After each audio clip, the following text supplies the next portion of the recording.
첫 번째는 바로 뭐냐면 절대적인 진리에 대한 부정입니다. 예.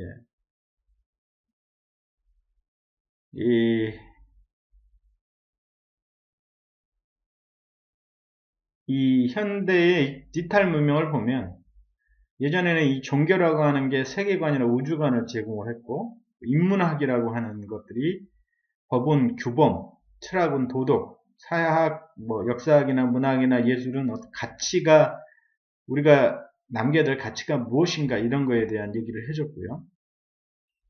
그 다음에 이제 과학은 어떤 이론적인 배경을, 기술은 어떤 쟁의로서의 역할을. 그래서 예전에는 그 종교가 가장 높고, 그 다음에 인문학, 그 다음 과학, 기술, 이런 순서로 이 클래시피케이션을 했었는데, 현대는 이게 반대로 뒤집어진 거죠.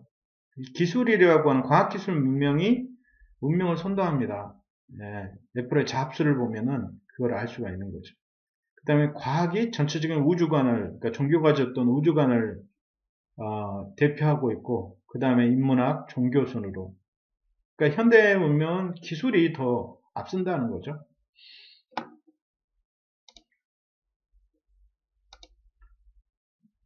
그래서 현대성이라고 하는 건 이성이 아니라 감성, 정신이 아니라 육체, 집단이 아니라 개별로 넘어오는 것입니다. 보편이 아니라 특수, 본체가 아니라 현상으로. 실제로 있지 않은 것을 믿지 않을 정도로 인간이 계명했기 때문입니다. 실제로 존재하지 않은 걸 믿지 않을 정도로 우리가 계명했다는 거죠. 즉, 인간이 여기까지 진화한 것이에요.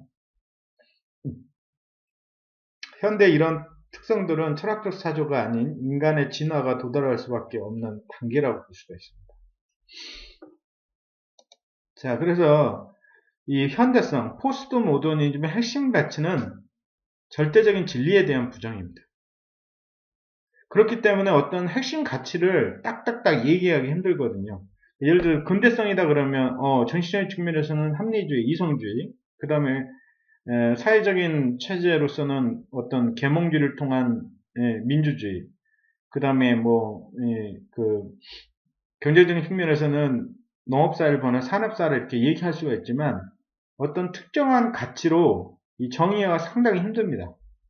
포스트 모더니즘은 절대적인 진리가 없기 때문에.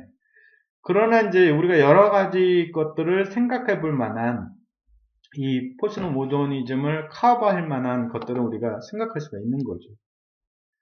자, 그래서 이제 첫 번째가 바로 뭐냐면 신에서 이성으로 그 다음에 인간의 존재론으로 넘어왔다는 거죠.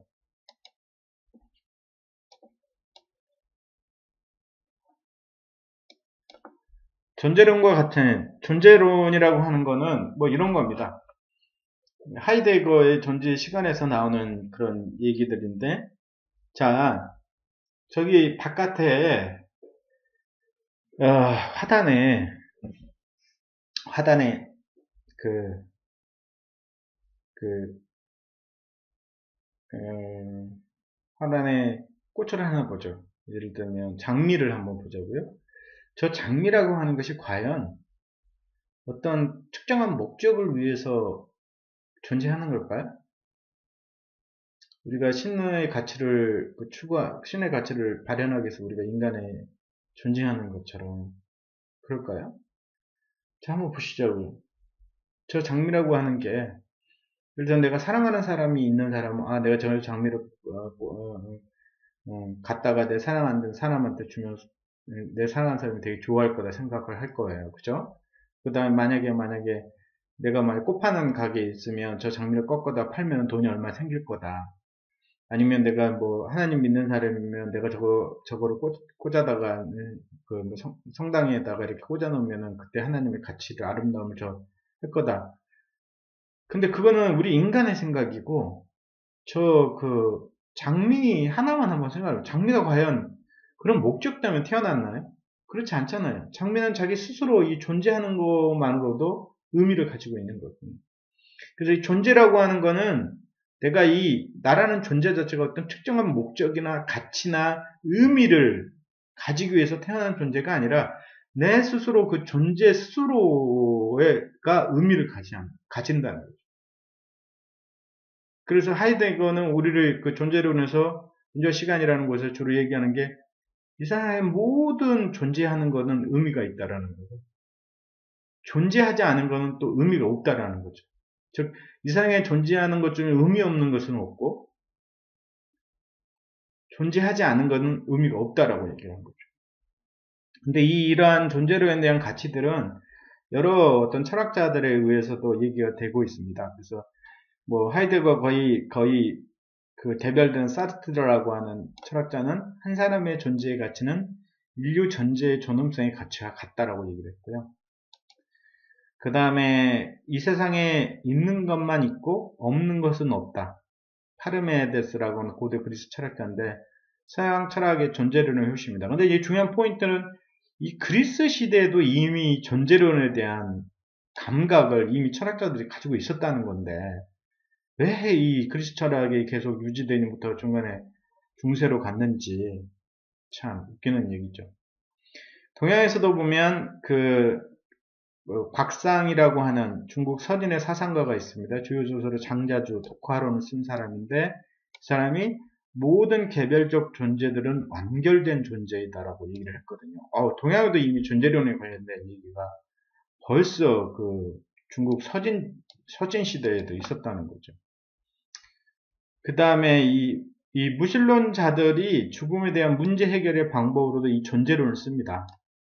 이게 무슨 얘기냐면 저 같은 무신론자는 자, 예를 들면 우리가 우주적으로 보면 136억만 년의 역사를 우리가 가지고 있잖아요. 지금 우리가 가지고 있는데 우리는 136억만 년 동안 존재하지 않다가 잠시 한 80년, 많게는 90년 이 정도 존재하다가 다시 아마 죽게 되면 136억만 년 동안 존재하지 않을 거예요. 근데 우리가 이 80년 살다가 남는 그 다음에 죽음을 생각하기 전에 우리는 이미 136억만 년 동안 존재하지 않았었거든요. 그 존재하지 않은 거에 대해서 무서운가요? 두려운가요? 아쉬운가요? 이렇게 대부분 물어보면 절대 그렇지 않다고 봅니다. 마찬가지예요. 우리가 136억 년 동안 존재하지 않은 거에 대해서 우리가 뭐 불편해하지도 않고 두려워하지도 않고 그러듯이 이 다음에 우리가 죽으면 우리가 존재하지 않을 거거든요. 그래서 그 존재하지 않은 죽음 그 뒤에 대해서 괜히 두려워하거나 슬퍼하거나 아쉬워하거나 그럴 필요가 전혀 없다는 거예요. 그래서 이런 존재론을 가지게 되면 바로 내가 이 존재하는 이 순간이 우리한테 가장 중요한 거고 바로 우리가 존재하는 이 80년 바로 이게 바로 뭐냐면 천당이 되는 거죠. 여기가 천국이고 그래서 우리는 이 천국에서 살고 있는 거고 이미 그 다음에 이 살아가는 요거가 바로 우리가 천국을 만들어야 되는 거죠. 그 다음에 당연히 존재론의 가장 권위자는 바로 하이데거가 되겠죠. 하이데거는 존재와 시간이라고 하는 책을 썼는데, 저도 그 하이데거의 존재와 시간이라는 책을 읽었는데, 정말 무슨 말하는지 하나도 모르겠습니다. 근데, 가만히 생각해 보니, 이 하이데거가 존재와 시간이라고 하는 그 존재와 시간을 서로 연동을 해 놓은 걸 보면, 여기서 바로 이 동양사상과 마찬가지로, God is history가 아니고, history is God이다. 하나님이 역사하시는 게 아니고 역사 자체가 하나님이다. 즉 시간이 그러니까 시간이 하나님이라고 하는 요런 거를 갖다 하이데거가 존재와 시간에서 얘기를 했던 것 같아요. 그래서 우리가 소위 말해서 우리가 존재하는 동안만 우리가 의미가 있는 거죠. 그래서 이게 존재의 근원도 한번 쭉 생각을 해보면 옛날에는 우리 존재의 근원이 신이었잖아요. 그러다가 데카르트가 생각하는 내가 바로 존재라고 했는데 현재는 존재 자체가 그 다음에 시간적인 의미로서의 존재 아까 얘기했던 중용의 중이라고 하는 중용의 중에서 나오는 그런 어떤 존재로 존재의 근원도 우리 존재의 근원도 변하게 된 거 이게 변해 왔음을 우리가 알 수가 있죠. 그 다음에 현대 그 포스트 모더니즘에서는 당연히 정신보다도 육체를 더 중요한 존재로 보는 거죠.